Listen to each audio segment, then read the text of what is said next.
Good morning, ladies and gentlemen. My name is Javed Anwar. I am the chair on Committee on Innovation, Data, and Educational Analytics. It is 9 a.m. and I would like to call the April 27, 2022 Committee on Innovation, Data, Education, and Analytics meeting to order. The meeting is being held via live broadcast. Before we begin, I would like to take a moment to welcome those joining us on via video conference and ask that you observe the following ethics. Please state your name before you speak. Mute your telephone when not speaking. Mute your phone not speaking, and keep background noise to minimum. Members, when I call your name, please announce your presence. As Javed Anwar, hi. Welcome, Wilson. Present. Richard Clemmer. Present. No. Oh, I see. Fred Faria. Virtually present. Robert Gaunt. Present. Sam Thorne. Present. Daniel Wong. Present. Matthew Smith. Present. Please record in the minutes that we have a quorum.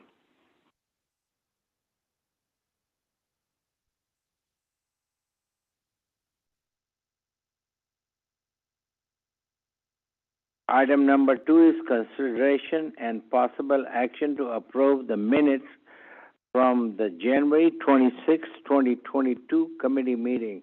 Members, do I have a motion to approve the minute, please? So moved. Okay. Second. Do I have a second? Second. Okay. Any discussion? If not, those who in favor say aye. Those who oppose say no. Aye. Aye. Aye. Motion passes. We move to agenda item number 3, public testimony on agenda relating to the Committee on Innovation, Data, and Educational Analytics. We do not have anyone registered to testify, so we go to the next item. Item number 4 is consideration of possible to approve the consent calendar. The consent calendar includes the items that can be approved without committee or discussion. That allows us to save time. For other items that need more of our attention, the consent items are highlighted item in gray on the agenda. Of course, any board member can request that an agenda item be added or removed from the consent calendar. We are going to vote on the consent item in 2 votes, one on the non-rule items and one on rules. Remember, following are the non-rules item calendar. Agenda item 5D, consideration of possible action to approve the energy saving performance contract for University of Houston Clear Lake. Agenda item 5E, consideration of possible action to appoint a student representative to the Financial Aid Advisory Committee. Does anybody want to remove any items from the consent calendar? Are there any non-rule agenda items that anyone wants to add to the consent calendar? No. Members, there is a motion to approve the non-rule consent item. I have a motion. So moved. I need a second, please. Second. Any discussion? I have a question. Is it another consent agenda at the second page? Pardon me? Is that right? No. What was the question? Is it another consent agenda on page 2?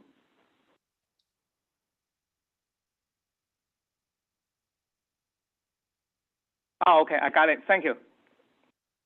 All right. So if there is any, those in favor say aye. Those who oppose say no. Aye. Motion Aye. passes. Members, next on the consent calendar is 5G1, adoption of proposed item rules. 5G, consideration and possible action to adopt amendments to Chapter 22, Subchapter A, Section 22.3, 22.6, and 22.11 of Board Rules concerning the Student Financial Aid General Provision. Does anybody want to remove this item from the consent calendar? If not, members, do I have the approval to rule on this item on the consent? I need a motion. Motion. Okay, I need a second, please. Second. Any discussion? If not, those in favor say aye, those opposed say no. Aye. Aye. Motion passes. Agenda item 5A is an update of data on modernization initiative. Miss Lori Fay, pronounced I, is that correct? Aye. Deputy Commissioner for Data Analytics and Innovation will provide the presentation and be available for any question. This item is for information only. Please. Thank you, Mr. Chairman. Good morning, Mr. Chairman and board members, committee members. It's my pleasure to lead off today's meeting with an update, with our quarterly update on the Data Modernization Initiative. Next slide, please. As you know, I always start here. If you see any other presentations that I do on this topic, I start here because this continues to be our North Star. Our vision from the beginning, the Commissioner's vision, that we work deliberately, swiftly, and with a high standard of quality to equip our stakeholders with actionable insight and improved data for decision making. Next slide, please. This gives you a high-level timeline. We've been, at this work for about 18 months. We are, as you can see, nearing the end of some very significant parts of our work. Things have shifted around a bit, but we are still on track for our key deliverables. And we've aligned this timeline with September of 2022, which is the expiration date for a significant tranche of GEAR funds, which have helped to accelerate this work. Later on this agenda, you have an item to extend some contracts from June to September to allow for some additional work to be completed. Next slide, please. We've also aligned this slide with this September 22 deadline so that we're very clear about what it is we are working to accomplish by then. This has a lot of information on it. Again, it's for your information. If you have questions, I'm happy to talk in more detail. But I did want to call out a couple of really important milestones that we've recently accomplished. So we've just launched internal user testing on the initial dashboards, which will ultimately be provided through the public portal. You've seen screenshots of these. You may remember there were enrollments and credentials and degrees awarded. We're very excited to have those now being produced through our data pipeline, and our internal users are currently validating the numbers so that we're sure that the numbers are actually accurate, and also giving us input on look and feel. We are going to be shopping those screenshots. Also, we've already started shopping those externally with external stakeholders to get similar input from them. I will say some of the things, a lot of the groups that I speak to have a regional orientation, and I don't know if you remember the map slides, but one of the things we're providing in those dashboards is a geographic view of where students are coming from when they enroll in our institutions. And all of the data, all of those screenshots resonate, but the map visualizations particularly resonate with our regional consortia who are working on helping students progress through the educational pipeline and into post-secondary and the workforce. So we're very excited about that feedback and about some building momentum to bring those directly to the public later in September. Next slide. You may also remember that in addition to the public portal, we have been working to design and develop 2 other limited access portals so that we can provide increasingly granular information to authorized users. What you're seeing here is a snapshot of one of the first report that will be provided in what we refer to as the privileged data portal. Now, these types of reports will be provided to people who have an authorized purpose for accessing them and are approved through a shared workflow approval process across our tri-agency partners, depending on which data is actually being viewed. We've prioritized a transfer report, because this is one of the places where the coordinating board is uniquely positioned with the data that we have to give institutional leaders an increased amount of insight into the students who are transferring into their institution and into the outcomes for students who are leaving their institution before they complete a program. So the ability to actually understand who's coming in and how should I be prepared or preparing to help support different groups of students based on what I can see in their needs, what I can tell from their needs. That would be things like what their course taking patterns have been, what their GPA is, to help you identify and start to zero in on students that might need additional supports or targeted advising. This is one that is getting the field is very excited about. Again, this is not information that's easy for them to get, and we're really excited about being able to serve this up in a way that allows leaders on the campus level to do a better job in guiding and supporting students. Next slide. We're also at work on, if you think about this transition we're trying to make, it's both to equip us to provide do a better job of provisioning data for our stakeholders, but also to allow us to more efficiently maintain and manage our data. So there's a lot of work going on the back end, and while this isn't the really glamorous stuff, it's very important. So I just wanted to share a screenshot of the administrative portal, which will achieve some very important benefits for the agency team.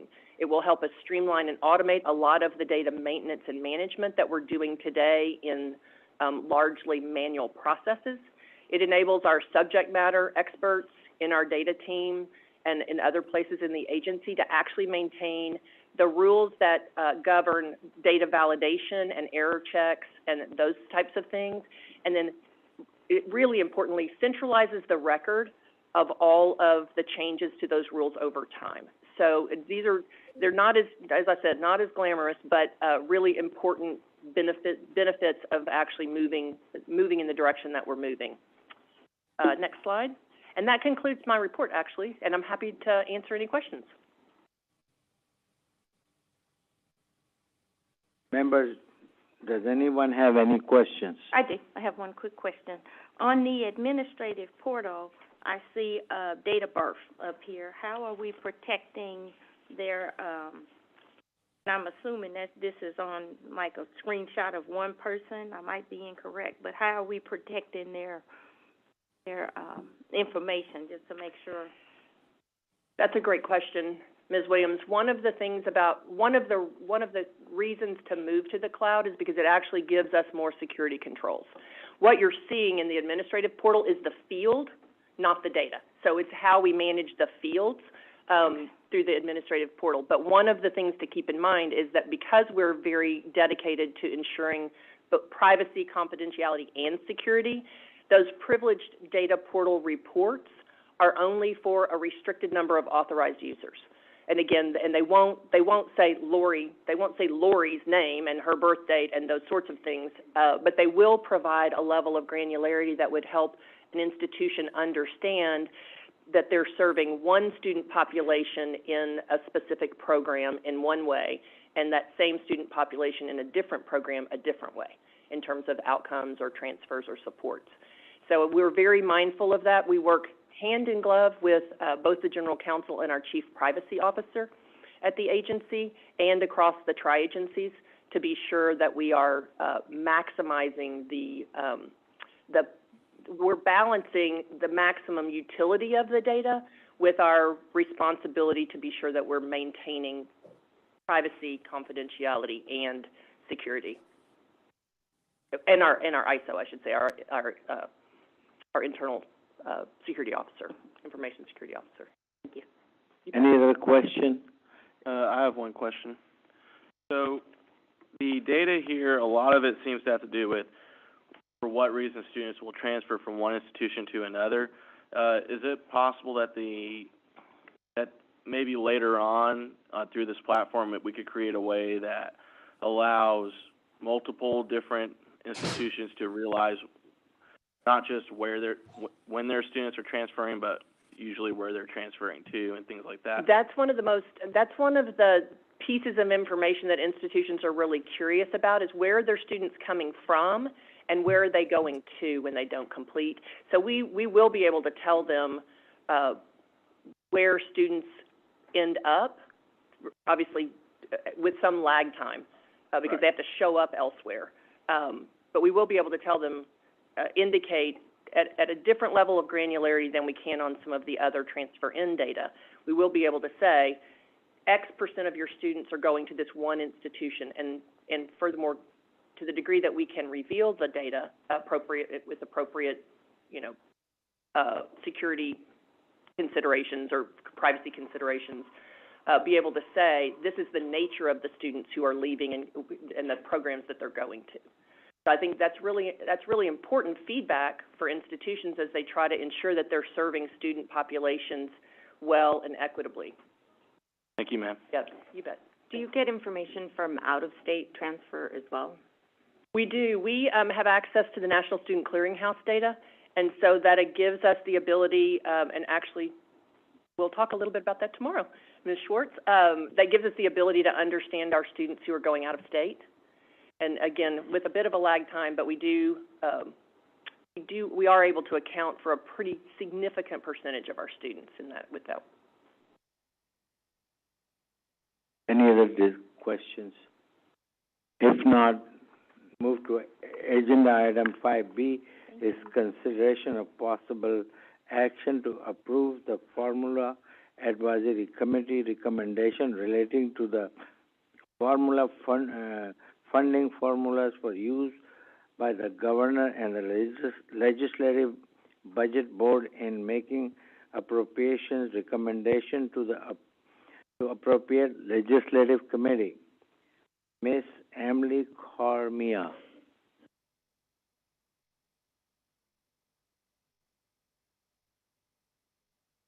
Is Assistant Commissioner for Funding, will provide a brief presentation on the Formula Funding Advisory Committee and the recommendation for consideration. Also joining us today is Dr. Brent Wallace, Chair of the Community and Technical College Formula Advisory Committee, Mr. Daniel Harper, Chair of General Academics Institution Formula Advisory Committee, and Mr. Michael Saramoti, Chair of the Health-Related Institution Formula Advisory. Mr. Cormier. Good morning. I'm Emily Cormier, Assistant Commissioner for Funding. I'm bringing to you the recommendations from our 3 Formula Funding Advisory Committees, and I'll provide a little bit of background first about the process, and then I, along with the committee chairs, will go through the key recommendations. Moving to the next slide. The Coordinating Board is required to provide recommendations on higher education formulas to the Legislative Budget Board, or LBB, and Governor's Office each summer prior to a legislative session. Additionally, legislation passed last session required that our agency would review certain aspects of formula funding, such as a new methodology to provide funding for regional universities in the state. To produce these recommendations, we use formula advisory committees to receive input from the different groups of institutions. There's an advisory committee for each of the general academic institutions, the health-related institutions, and the 2-year institutions, which includes state, technical, and community colleges. Next slide. Here's a brief overview of the timeline of the formula funding recommendations. The process starts last fall with a kickoff of charges for each group to consider from the commissioner. And then earlier this year, each committee sent recommendations to the commissioner on their charges, and now these recommendations are coming to you for consideration. And just to note, institutions are currently reporting on data that will be used in their formula funding allocations for the next 2024-25 biennium already. We provide the preliminary data to the LBB and Governor's Office in the fall, right before session, for their use in the appropriations process. Slide. Formula funding is the predominant way that the state funds higher education, and the formulas are designed to provide a way to objectively allocate the funds that are available to institutions in the state. Each sector has formulas designed specifically for their particular institutional grouping. For example, the general academic institutions have an instruction and operations formula, and this is funded differently and separately from the health-related institutions' instruction and operations formula. However, most of these formulas have similar purposes and features.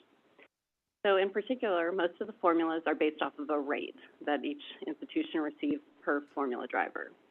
So for example, the general academic institutions receive an amount of money per a weighted semester credit hour that's taken by students, and that's how the state funds those general academic institutions. So for the upcoming biennium, each of the committees all recommended formula funding rates rather than specific funding levels. In particular, each group recommended that the legislature increase rates to account for inflation and then fund growth in any of the formula drivers. So you'll see this recommendation multiple times across the next few slides. Next slide. We'll start with the recommendations of the community and technical colleges. This advisory committee is in a unique position this year due to the Texas Commission on Community College Finance that's currently meeting. This commission was established through legislation last session, and they're reviewing finance and policy issues in the state. This commission will provide recommendations to the legislature next November, and given this work, the advisory committee's focus was on areas of the formula that were required to be reviewed by statute or other legislative requirements. Slide. The community colleges are primarily funded through three different formula parts. Core operations, which are provided to every district, regardless of size, for basic functions, and then a contact hour formula and a success point formula, which is the college's outcomes-based formula funding model. Core operations was recommended to be increased from $1.4 million to $2 million per district, and then the committee recommended to increase the contact hour and success point formula rates to account for inflation and then fund any growth in contact hour generation and success point achievement. Additionally, the committee made further recommendations focused on success points. Slide. This slide shows the current student success point formula. For each milestone completed by a student in an academic year, an institution receives the listed points towards the outcomes-based formula. Points are grouped here in 5 areas, and there are 11 total metrics. This includes areas such as college readiness, attainment of certain semester credit hour milestones, successful transfer, and then the award of a credential. Legislation passed last session required the advisory committees to review 2 things in regards to success points. First, the treatment of non-credit workforce continuing education courses and success points, and second, how critical fields are identified for the purpose of the credentials awarded metric. Next slide. Here are the recommended changes to the student success points. A few key points. In response to the charge on workforce continuing ed, the committee recommended including these hours in the metric related to semester credit hour attainment. And in response to the charge on critical fields, the committee recommended renaming these to targeted fields and then developed a new process to identify critical fields that use an approach to consider regional and statewide needs.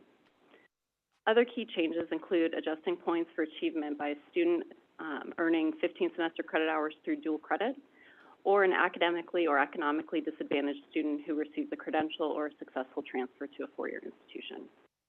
The committee also recommended including the achievement of an occupational skills award in the credentials metric. Moving to the next slide.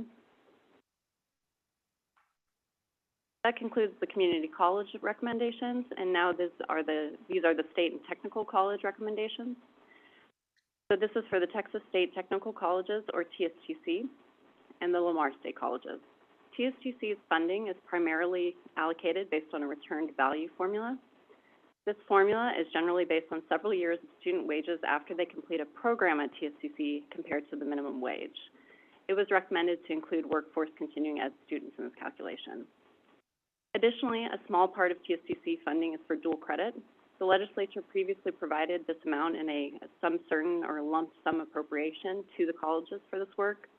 And the recommendation is to transition this funding to a formula so that the colleges earn funding through contact hours generated rather than this lump sum. Both the TSTCs and the state colleges also receive funding for plant operations and a supplement for small colleges. It was recommended for these to increase the rates for inflation and fund growth. The same recommendation was also made for the instruction and administration formula at the state colleges. Now I'll turn to introduce Dr. Brent Wallace, Chancellor of North Central Texas College and the Chair of the Community and Technical Colleges Advisory Committee. Thank you. First, let me say thank you, and it's been my pleasure to serve as chair for the Formula Advisory Committee. And a special thank you to the committee itself that has spent countless hours, and the coordinating board staff who made it a lot easier on us by working alongside us. So thank you to that team. We were tasked with 5 charges as a committee and understood that our work would be present in order to aid our institutions in what we call the post-pandemic education, but we still are trying to decide if we're truly post-pandemic or not, in which learning loss is primarily on the tongue and on our lips as we look into that, and student support services would be even more imperative for success in the future. So the recommendations submitted to you today are a culmination of many hours of work in which members were divided into work groups by each charge and spent hours countlessly working through that to give you the recommendations you see today. Our intention was to first and foremost make sure that our work aided in building a talent-strong Texas, and as a result, you see recommendations that focus not only on academic instruction, but even more importantly on workforce education and getting citizens of Texas skilled, reskilled, and back to work. Highlights of our work that you've heard from Emily that will aid the state of Texas in workforce development from community college perspective specifically are the renaming of critical fields to targeted fields and updating the targeted fields to reflect the highest growth statewide and regionally. We also request the restoration of non-critical fields to 2 points from the 1.2, along with adding qualified non-credit workforce continuing ed hours in 15 and 30 schedule hours attainment. We're also very pleased, as you will note, to have metrics involved and point structure for academically and economically disadvantaged students. We're seeing a growing need for their attainment and credentialing and are very happy to present a success point for those areas. Additionally, the committee also recommends funding inflation and projected growth in semester credit hours for the 4 legacy institutions that receive general academic institution funding for certain bachelor's degrees. The total projected funding increase is around 10.7%. You'll see that the state college formula requests the adjust inflation as mentioned earlier in contact hour and infrastructure while maintaining the same methodology for their small institutional supplement. Technical college request includes a 35.9% of the return value formally being funded while adding return value for workforce continuing ed programs as well as you see from our community college sector as well. We've done a lot of work. There's a lot of details to these reports. I stand open for any questions you may have, but we appreciate our opportunity to serve the state and to serve our students today. Chairman, I have a question. Dr. Wallace, we have some new board members, and so I wanted to see if you could go over memorandums of understanding and what the role of the coordinating board is, because we pick up the newspaper as board members and see that community colleges are doing memorandums on their own with different programs that, we're not that aware of. So can you give us an understanding how that works with the community colleges and the universities in the state of I can attempt to. That was not specifically the work of the Formula Advisory Committee. I may need some clarification on what MOUs between universities and community colleges, for example? Both ways. Yes. Both ways. Those have multiple avenues. I can speak to North Central Texas College specifically. The MOUs in which we have are more on the transfer side, and they're not specifically legal documents as much as pathway documents to ensure that students are not losing credits. So, for example, when I came to NCTC in 2011, our transfer hours were too high as an institution. They were in the 90s. And we decided that wasn't appropriate for the student and what's best for the student, and we've been able to, through those MOUs, through working with universities, for example, University of North Texas, Texas Women's University, Midwestern State, all of the state universities, we've been able to drive that number of transfer hours down into the 70s. That's still not perfect, but it's certainly better positioned than we were in the past. So you will have an MOU, for example, between NCTC and TWU for a baccalaureate nursing program, for example, in which they are taking 90 hours with North Central Texas College, transferring those hours directly into TWU, not losing hours, TWU picking that up and being able to complete the baccalaureate degree in nursing, where we only offer an associate degree at this point. Then you have practical MOUs, I'll be honest with you. For example, we have an agreement with Midwestern State University in which we share a facility. And that facility is in Flower Mound, Texas, in which we already had a campus. They needed to expand their presence several years ago. I believe they came to this board and others and asked for a presence in Flower Mound. And so we share a facility there, and that's very much about cost sharing.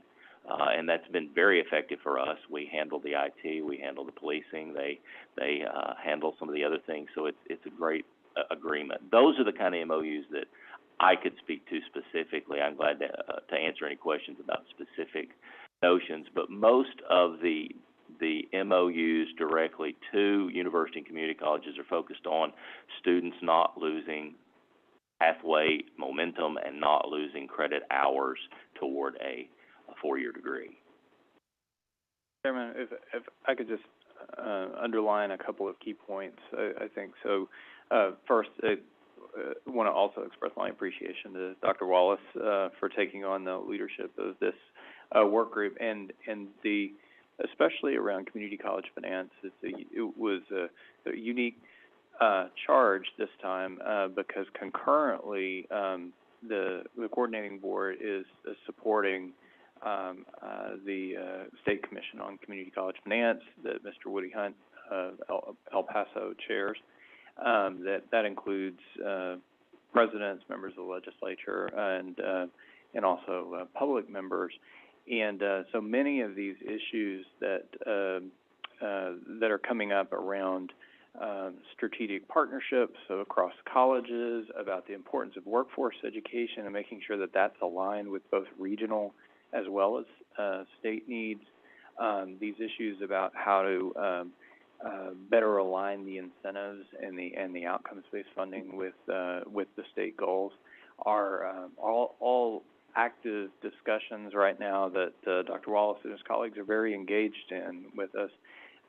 So these recommendations on the community college side are an important complement to that work because in general the formula advisory committees provide the starting point as the legislators are developing the base budget, and it's important input to those legislative discussions that they'll be into this summer. So I did want to just underline that this is a starting point, but I would also say a complement raises many of these same issues that are being explored in more depth with the Commission. We'll be sure to keep the board apprised of the work as it evolves and the recommendation. At this point, we don't know if the structure will look the same or in the recommendations, or if it will be a new kinds of structure that will be recommended by the Commission. So I need to be educated on what the role of the board is here. The way I understand it, we've got this committee that's looking at formula funding, which is how we distribute money to all the educational institutions, right? They're making a recommendation. The role of the board is to either adopt, reject, or amend their recommendation. Is that correct? That's correct. Okay, and then once that's done, we submit that forward, and the final say is with the legislature. Is that correct?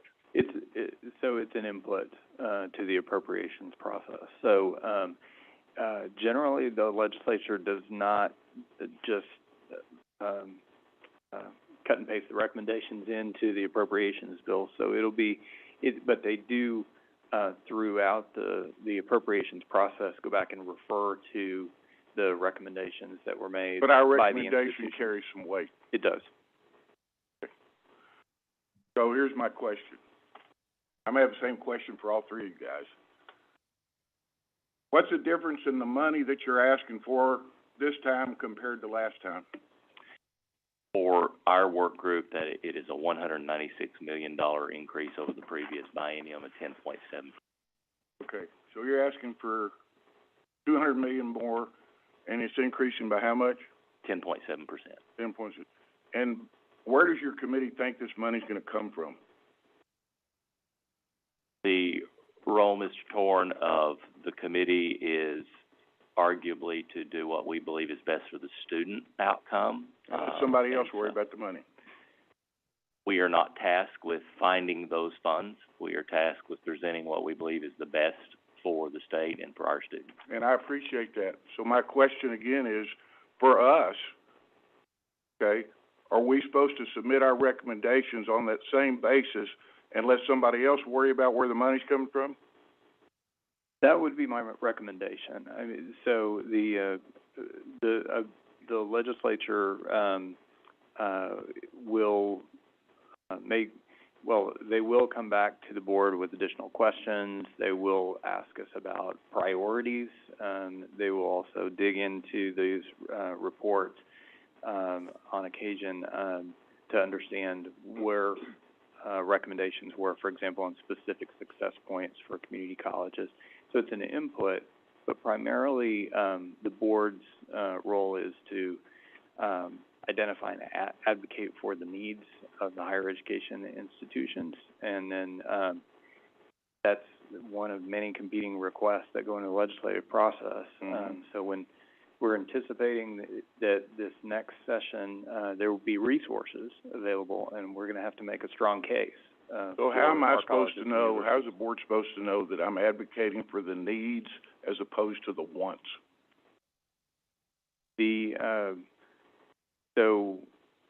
I would defer to the chairs of the work groups.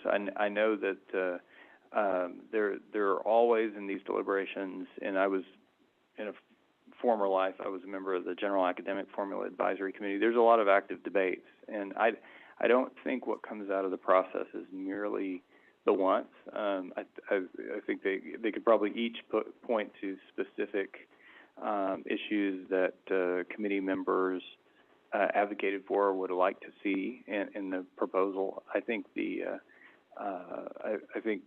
the request for a couple $100 million on the community college side is relatively modest, given the role. $200 million. I think that's relatively modest, given the role of the community colleges and what we're expecting them to take on, these learning loss issues in particular. Community colleges really are going to have to do the lion's share of the work in addressing those issues. So we're going to have to advocate for additional resources, particularly focused on getting people re-enrolled and back on track. So I defer to the chairs of the work groups on like what were other proposals that were considered. But I do have confidence in the deliberations of the committee that they brought us what they believe are the highest priorities for each of their sectors. Okay, and I don't want to be paralysis by analysis, but let me just say, for me personally, okay, who's not maybe as well versed in this stuff as Dr. Farias, someone like that, for me personally, it seems to me like what you're asking me to do is make a recommendation, vote in favor of a recommendation that carries a lot of weight with the legislature with very little information. And that makes me nervous if I'm going to be a good steward of what I've been asked to do. I appreciate that, Mr. Shorn. And, we would, so let me say two things. One is, particularly around community colleges, we are taking an unprecedented look into the system and what the cost drivers are, what the needs are, where particularly for small, mid-sized rural-serving colleges, particularly for students who have additional needs. I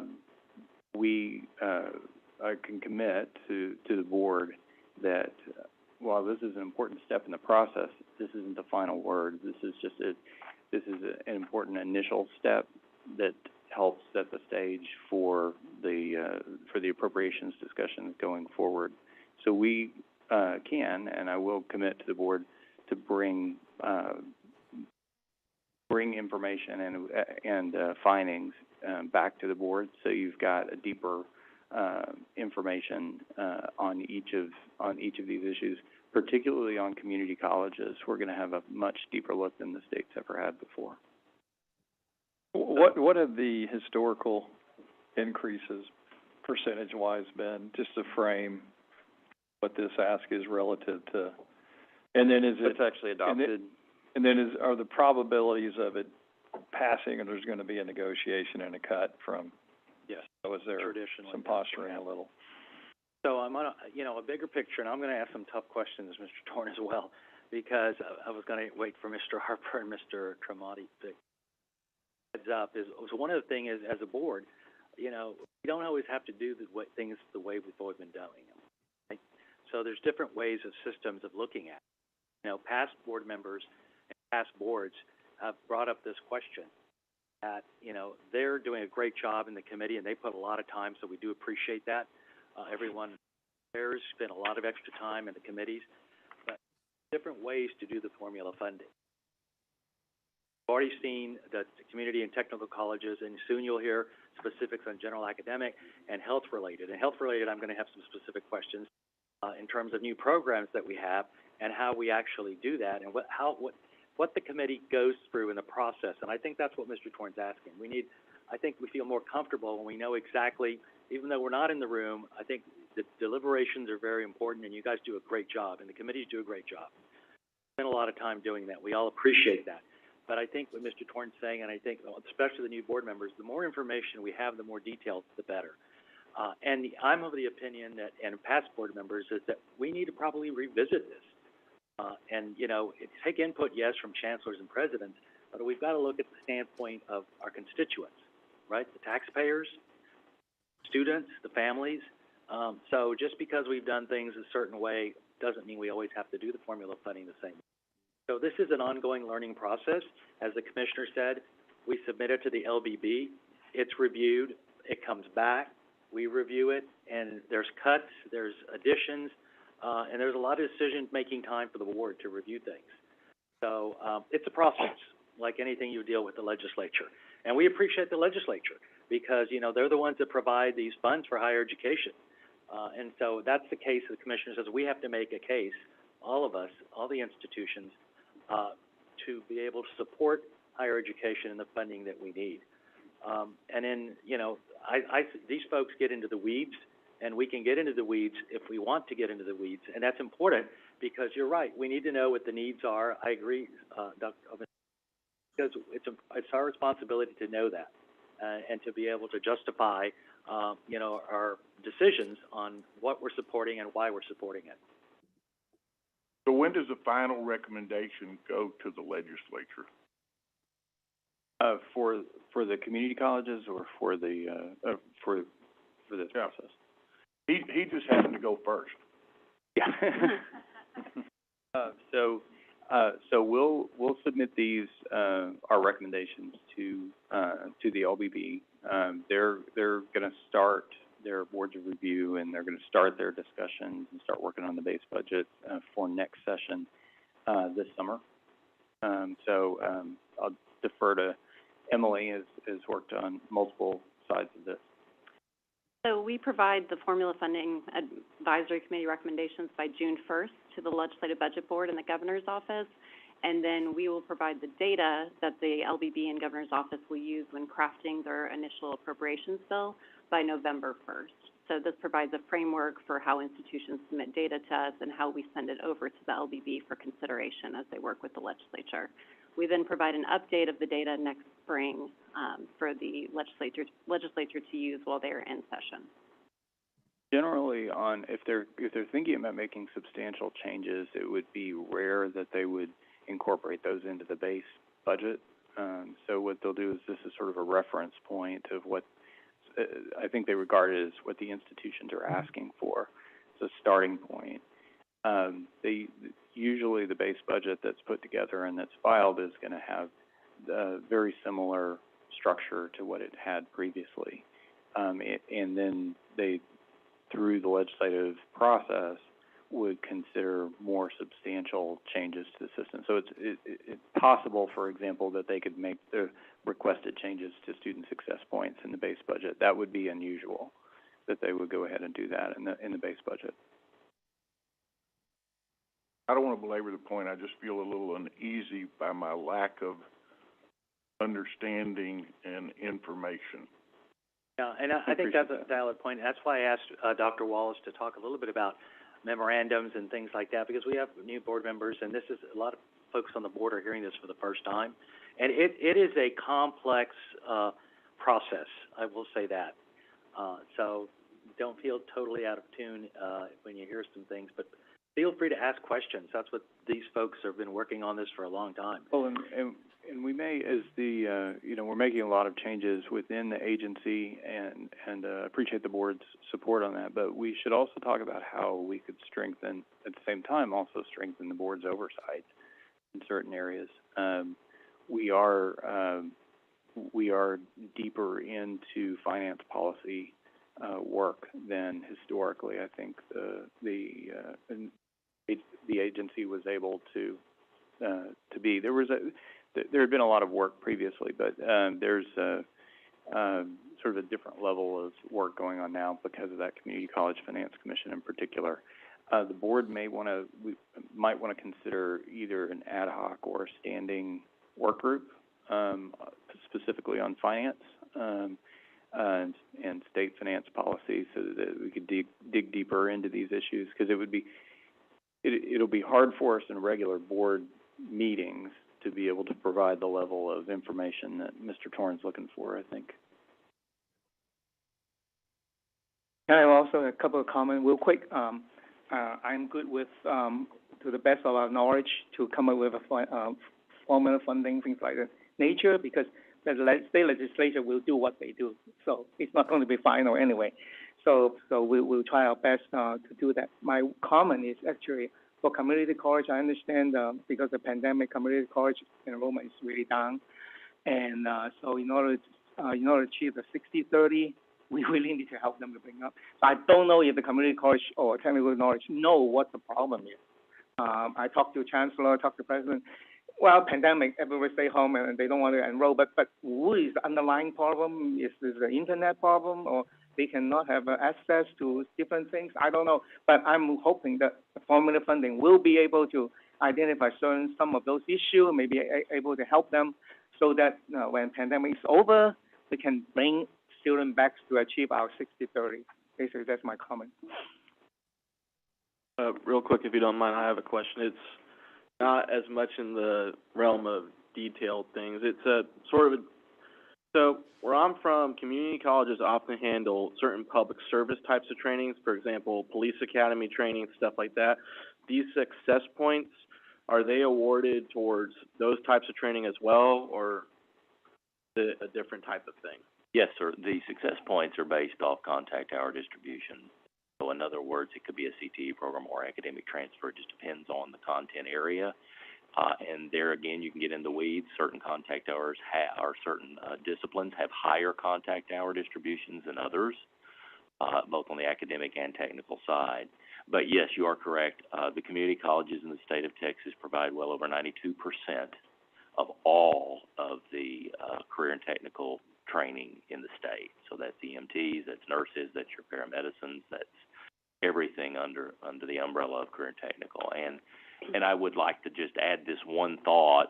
As we looked, I guarantee you, other than what the legislature requires, so the legislature requires in the work group and in our directives, they require that TSTC and they require that Lamar look specifically at their own institutions to a certain extent. So that is what they're legislatively asked to do in the Formula Advisory Committee. However, the community colleges are not. We look only at what is best for student, what is best for general, for our regions. And so I would, to the comment or to your question, even Mr. Torn, about is this good for us or is it good for students, we look as a whole, and I can guarantee you that this committee worked from a best perspective of students, and there was never a conversation about what was best for NCTC or best for McLennan, or best for those. And so, but we do provide those trainings. That's why you'll see some new metrics for socio and economically disadvantaged students, because often they take those career and technical paths, at least initially. And so, yes, sir, we do that. Thank you. Members, are there any more questions, please? Mr. Harper is going to speak next, I believe, right? I have a couple more slides, and then I'll introduce Mr. Harper and then a few more. Thank you. So, thank you, Dr. Wallace, for your remarks. So we'll turn it now to the general academic institutions. Slide.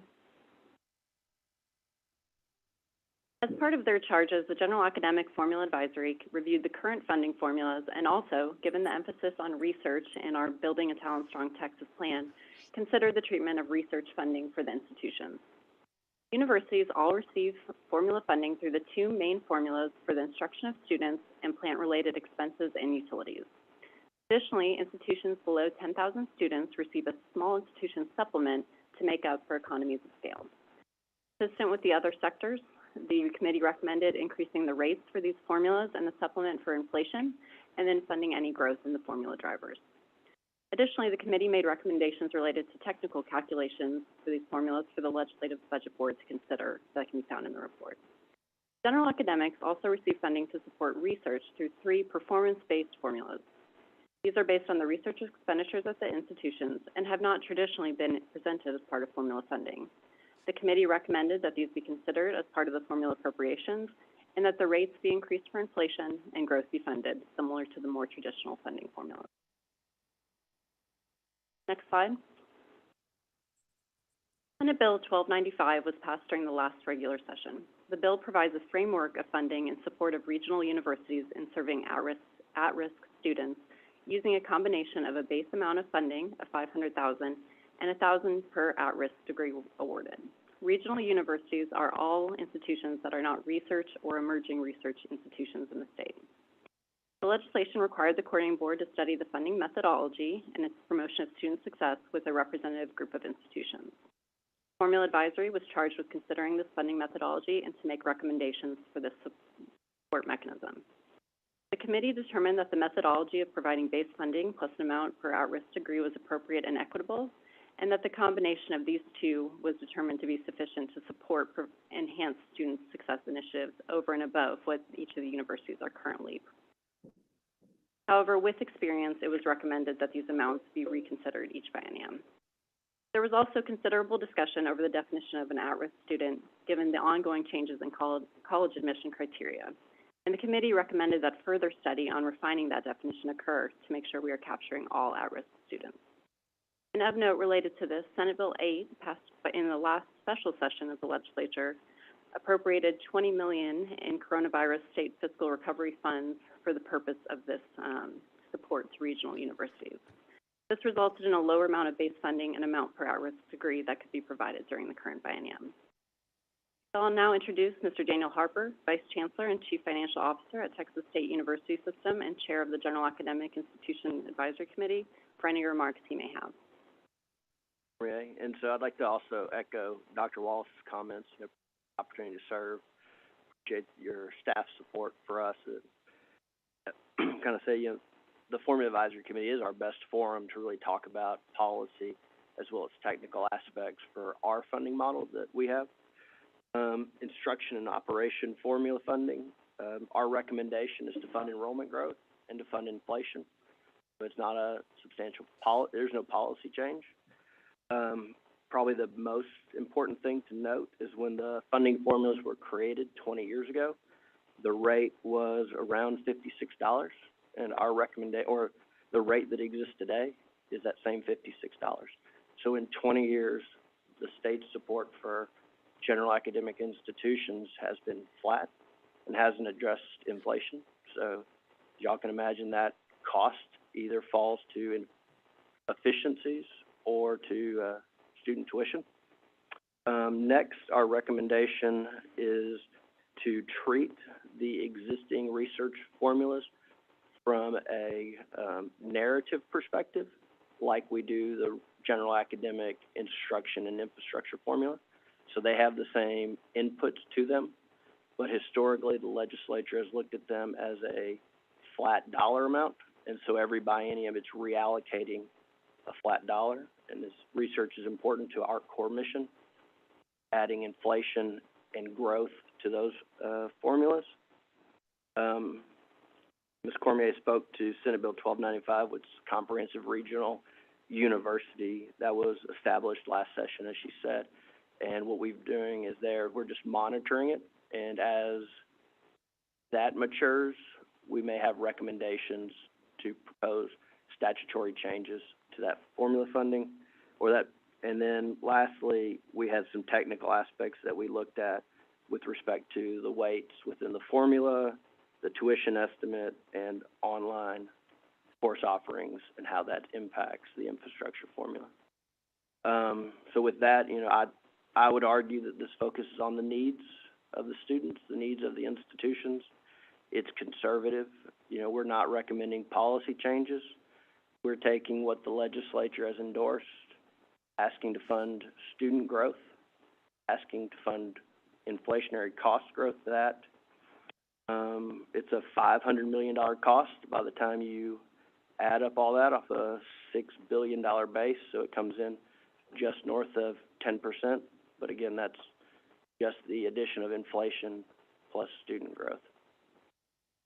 And I guess I would say that if you would have gone back 20 years, the rate that the legislature first used, the funding per semester credit hour would be $77, which is a 40% increase from where we sit today. Concludes my brief comments.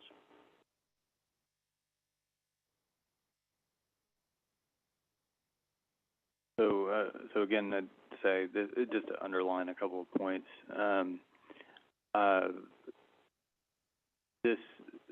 I think that the deliberation, especially on some of the technical issues that Mr. Harper mentioned in passing, the Formula Advisory Committee ends up being an important forum to identify and address those.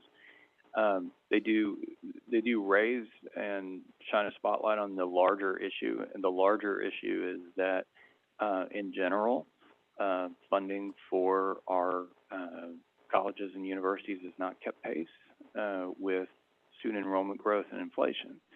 So what you see over time is shift in the burden of who pays for the general academic institutions from the state onto students and families. Mm-hmm. So you see over time that the state share has continued to decline at these institutions, while the burden that's on students and families continues to increase. Now, the public institutions have also, I think, done a good job in holding down tuition. The tuition increases have been modest or flat over the last 5 years in particular. But that does, over time, put increased pressure on the institutions. You can squeeze additional efficiencies out of any organization, but if you're talking about a 40% difference between what the state share would have been if the state would have kept pace to what it's currently funding, you're not going to find that kind of delta just in operating more efficiently. You could fire every administrator at every university, and it doesn't make up for that kind of difference, that kind of delta. Particularly those who think we're still in the pandemic. Yes. Yes. I got a couple questions. But I will say that there do continue to be some lingering costs because of the pandemic and our broad access institutions. We don't. So on average, our general academic institutions are up, but not our broad access universities, where we were down 10,000 students last fall. Do you have this report here? I don't physically have it on me. Well, I don't understand these numbers on page 8. Small institution supplement I guess is everything else in millions of dollars, or what is it? These charts, Yeah, like is it 55.85? So that first line is the rate. That's the rate, okay? That's the rate. So, what's the small institution supplement number? What is that? That's in dollars. That's in dollars. Okay, so the infrastructure and the instruction operations are rates? Yes, sir. Okay, and then this is a total dollars? Correct. And then the research funds are percentage. Or percentage? The research dollars that are reported. Okay, that helps. So, if I get in my car after this meeting and drive to College Station and walk into John Sharp's office and say, what do you think about this recommendation? What's he gonna say? So I can't speak for John Sharp. I work for Brian McCall. He's the chancellor of the Texas State University. I understand that, but this committee is addressing the needs of all of our institutions, right? So A&M component institutions served on this as well, and we had unanimous support, so. Okay, so that's my question. Are all the, are the large systems, the University of Texas system, the Texas A&M system, the Texas Tech system, the University of Houston system, they all are in support of this recommendation? This is a recommendation they believe we should move forward with? Yes, I mean, for their representatives that they put on here, correct. Okay. We had unanimous support.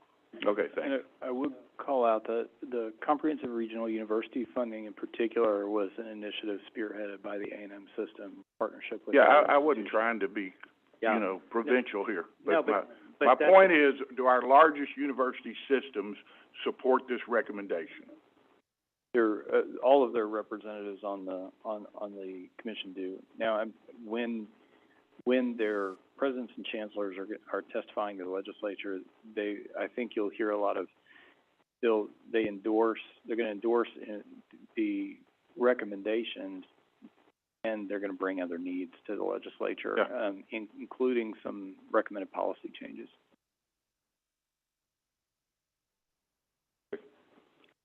What does it mean when it says the committee recommends the legislative budget board estimate semester credit hour growth separately for resident tuition and non-resident tuition? I mean, I understand what that means, but why?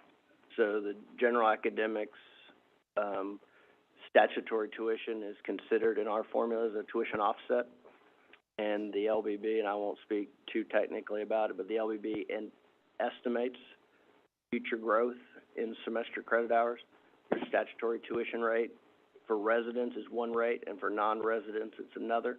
And so if you bifurcate those and apply the estimated growth in resident tuition, resident students against the resident tuition rate versus non-resident growth against the non-resident tuition rate, we believe it'll give you a more accurate representation of what we anticipate we'll collect in statutory tuition.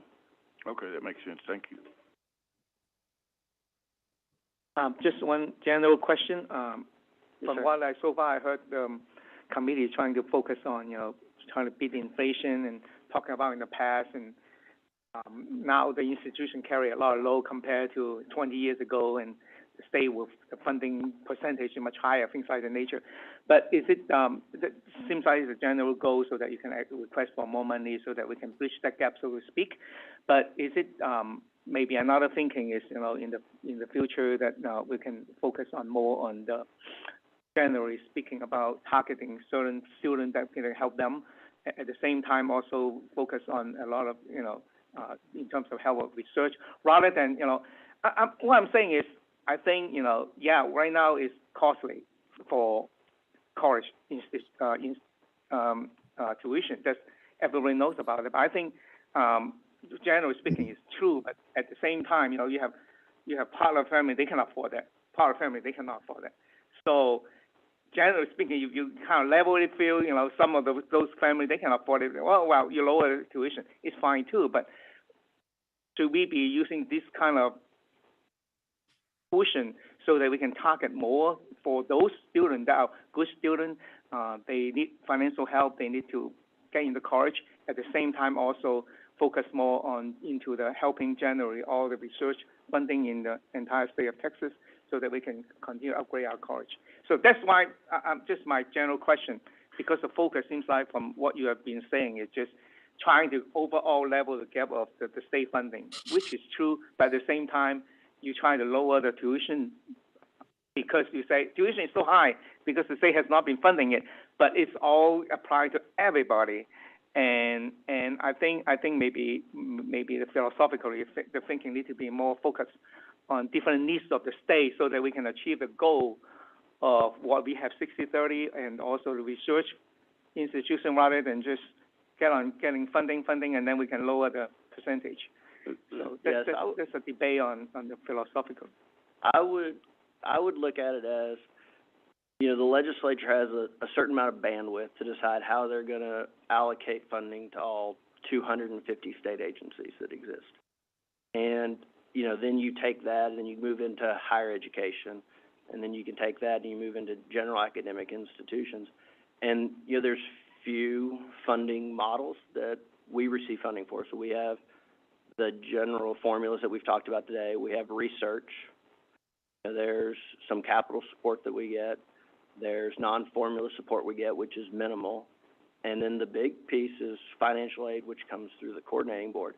And so the funding model that the legislature has adopted doesn't get that granular, in my opinion, on an institution-by-institution basis. But instead, they've stepped back, in my opinion. They try to find a fair and equitable distribution. They provide that funding to each of the individual institutions. Then the Board of Regents, the system office, the institutional administration, then set their priorities internally. And some of that will be, you know, bundling between your Pell and your state financial aid, institutional aid to try targeting certain populations on the cost side, but then also targeting certain populations on the student success side. And as we spoke to, you know, the legislature did create a new funding model to provide funds to support student success, but then the decision really on how that's specifically allocated with an institution is at the discretion of the board system and institution. So I understand that, too. Appreciate it. a pleasure. I have a question. We were talking about efficiency. In banking, we are always monitoring our efficiency ratio and comparing it to peers. Do we have any such kind of indicator that we're looking at and comparing to peers to make sure that we're monitoring the efficiencies at the university? Not currently at the coordinating board level. It is an issue that we'll be in particular digging into with the community colleges and the Community College Finance Commission. This has come up in a number of discussions that how you measure that. There's some of it that we pick up, and we'll have a discussion about the financial condition report where you have a little closer monitoring of the community colleges, but not for the general academics.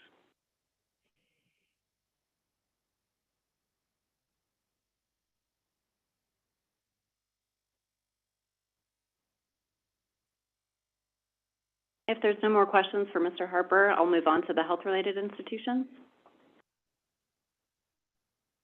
Next slide.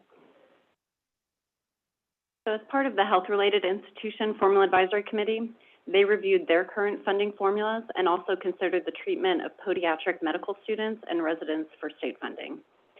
So all of the health-related institutions receive funding through 4 main formulas.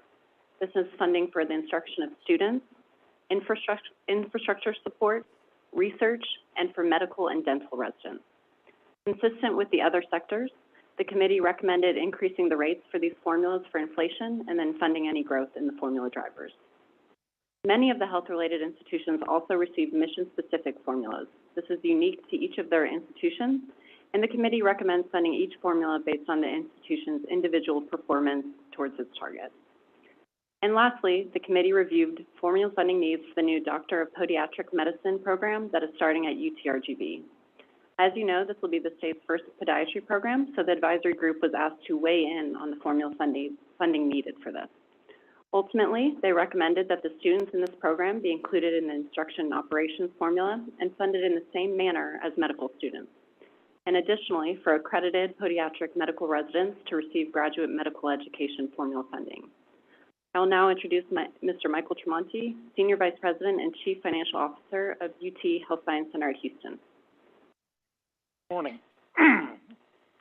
I, too, had the privilege of serving as chair for the Formula Funding Advisory Committee for health-related institutions.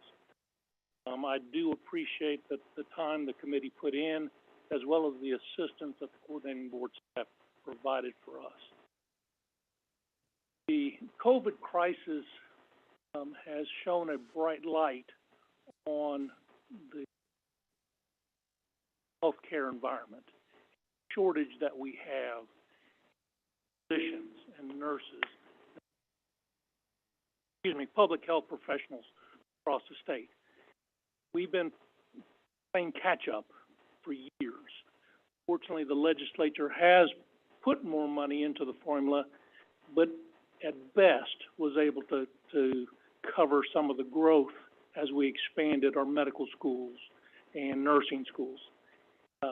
However, we are now at a point where inflation, especially COVID-induced inflation, is causing real challenges. As Mr. Harper had referenced for the academics, when we look back at the 2000 formula when it was first created, we are effectively getting on a base rate 52 cents on the dollar. We've lost ground over the last 20 years. And granted, we have put in efficiencies. We have looked at how we can stretch that dollar. But the need continues. We're in the bottom 10% of states when it comes to our medical professionals per 100,000. So there's a definite need that's required. We looked prior committees. Their rallying cry was, can we just get back to the 2000 base rate? We've effectively set that aside and said, let's look at the 2019 biennium total. Let's use that as a starting point, and let's inflation adjust it. Let's look at the consumer price index, and let's apply that. And that's how we made our recommendation. We looked at the true cost of doing business. And frankly, that didn't factor in an 8.5% or 9.5% inflation rate that we're now experiencing. But it certainly took into consideration some of the challenges we have, especially with nursing faculty, where nursing salaries have gone through the roof due to the stresses that they've had to endure in hospital care. Oftentimes the bed shortages you find aren't just because they're all full, it's because there aren't enough staff to staff them. So we continue to do our best to bring them through the system and put them out there to help overcome that problem. Public health is another area where we were woefully short in public health professionals. We are now working hard, and frankly, the enrollment at our public health schools continue to grow dramatically because a bright light has been shown on what we're really up against. So in those cases, again, we focused on the inflation, on the infrastructure formula, the instruction and operations formula, and the research enhancement formula. Just, again, let's try to keep pace. The mission-specific formulas, they were typically created with certain measures in mind. They were kept flat this last biennium, and what we're asking is let's just apply the factors that are in the formula and let them produce what the actual performance-based activities would normally produce. With that, I'll stop, and I'll be happy to answer any questions. If you don't mind, I'd like to ask, so kind of two questions. So first, the idea of basically just adjusting the base rate for inflation, I guess, is the idea. And that's because part of the gap is due to the fact that the dollars is generally worth less than it is now. So giving the same amount of funding we did 20 years ago was just automatically behind. That's correct. It's, basically there are two factors that go into the formula, as far as covering cost. One is the growth of the student numbers, and then the second is the impact on inflation. They've had, the state has focused on just keeping pace with growth because it has been going up and the need is definitely there. So that was first and foremost. And so my second question, forgive me if it's sort of a weird, naive question, but if we adjust for inflation as this plan proposes, what are the odds that could lead to tuition decreases that make college more accessible, at least generally, to most students? What you will typically find at our health-related institutions are tuition rates at the bottom of the tuition rate spectrum. We are one of the best values in the country, and so we have not had the kind of tuition inflation that you've seen possibly in other areas. The idea is we don't want tuition to be an obstacle keeping someone who wants to go into the healthcare profession from it occurring. Thank you, sir. I would probably maybe correct you and say on average, because we do have one or two institutions that are, public. I don't want to get into specifics, that are amongst the highest in the country.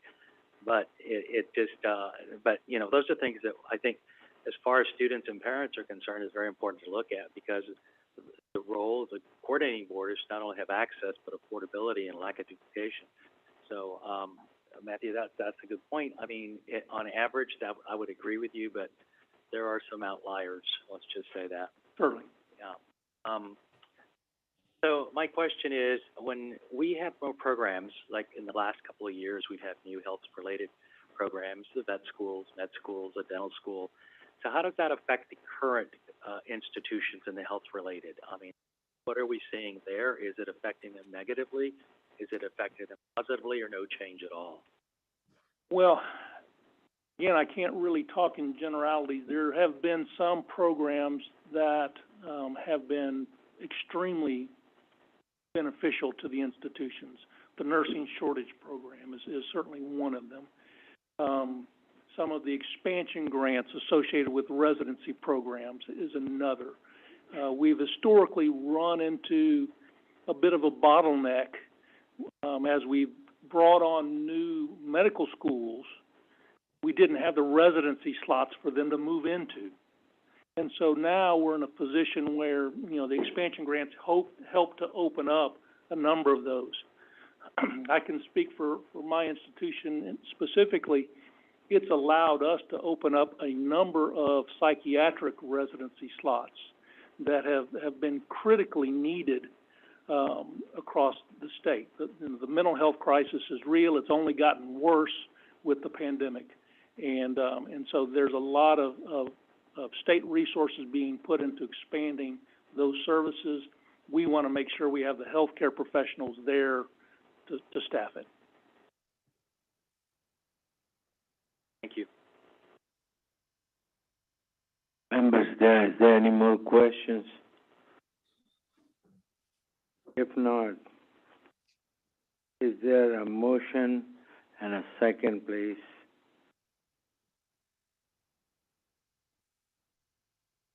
So moved. Second. All in favor say aye. Aye. All opposed say no, please. No. Motion passes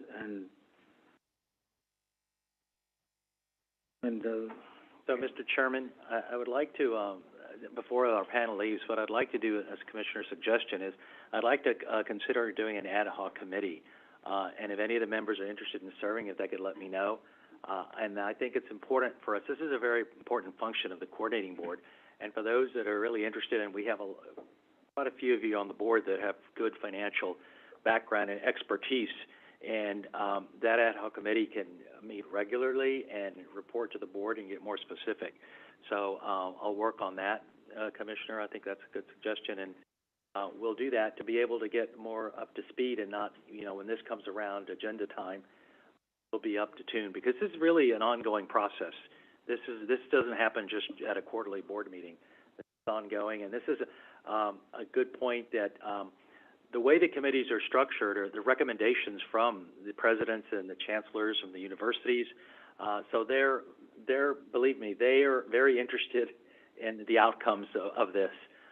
This is a major portion of function of universities, whether community colleges, technical colleges, or universities. So if anyone's interested on the board, I'll appoint an ad hoc committee, and just let me know, and then I'll announce that committee shortly. So I think that would be a very good thing to do for us, and keep updated year-round. Thank you all so much for being here, Mr. Chairman, Mr. Anwar. Thank you all. Agenda item 5D and E were approved on the consent calendar.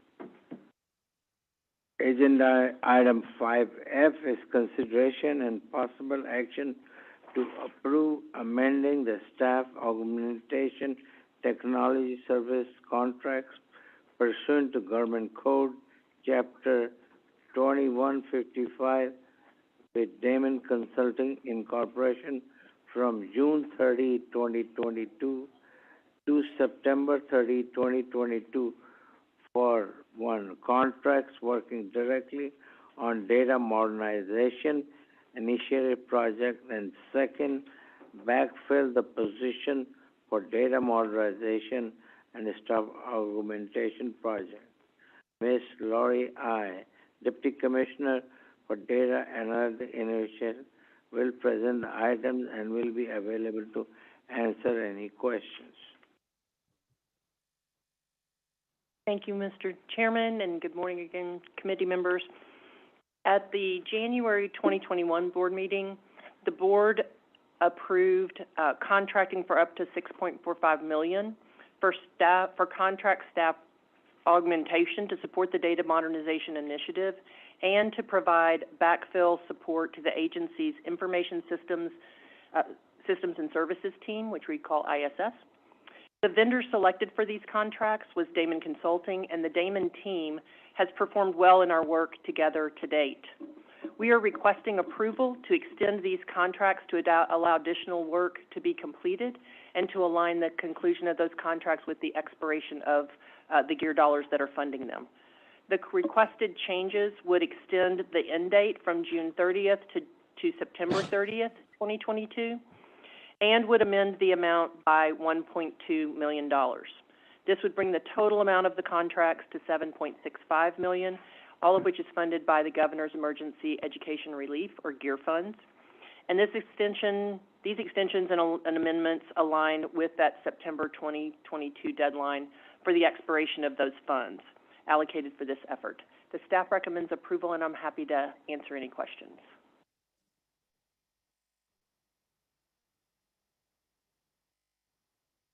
Members, is there any questions, please? If not, I'd like to take a motion and a second, please. So moved.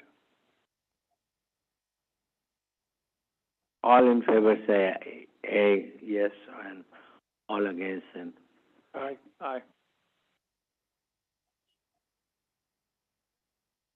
member, Thank you motion so much. passes.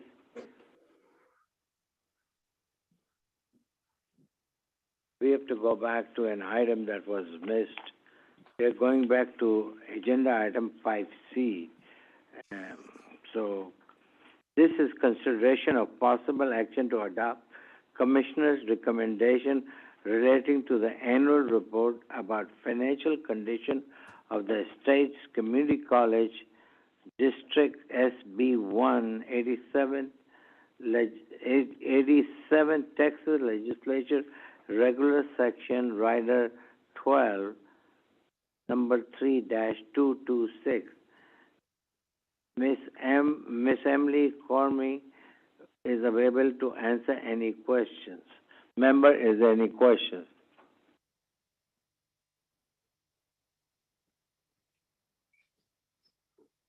If not, do I have a motion and a second, please?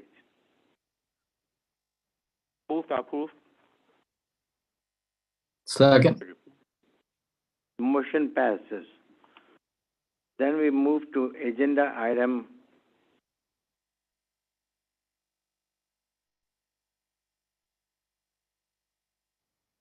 we covered the 5F, right?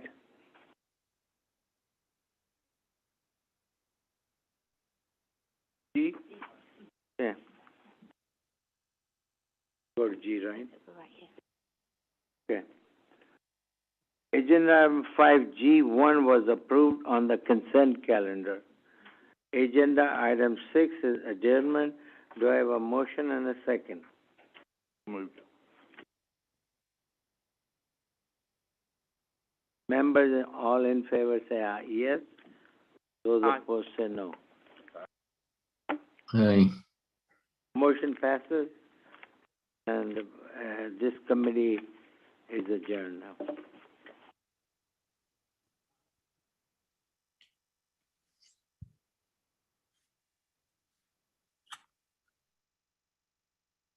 Ladies and gentlemen, we'll take a short